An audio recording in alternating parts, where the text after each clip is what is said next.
Yo, what's up? Isang tipikal lang na araw para sa amin ng tropa. Kami, ang kabad trip tropa, at ito ang mga kaibigan ko. Mga bad trip sila ngayon.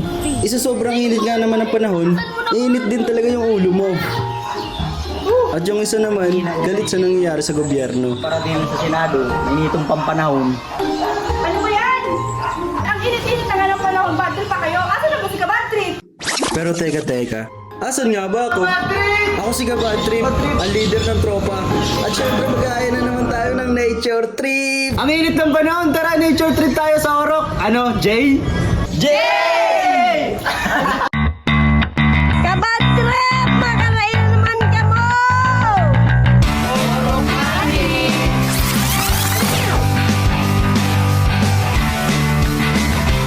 Tabis talaga yung Orok, no?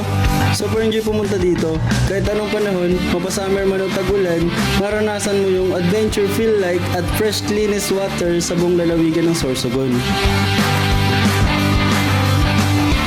Kahit maraming beses na kayo pumunta dito ng tropa at pamilya, mula pa nung kabataan ko, di ako nag-isang pumunta at mag-unwind sa napakagandang paliguan dito sa amin. What's up mga kabad trip?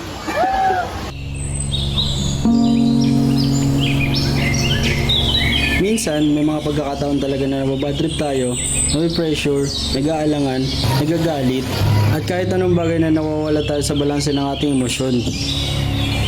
Hindi lang ito kwento ng kabad trip tropa, ito'y kwento rin ng bawat taong sumasabay sa agos ng buhay. Pero lagi natin tatandaan na walang masama na paminsan-minsan nagsasaya at nag-unwind tayo ng ating mga karelasyon dahil isa lang ang buhay, kaya piligin lagi ang makakapagpasaya sa'yo. Ito ang kwentong orok namin. Ikaw, anong kwentong orok mo?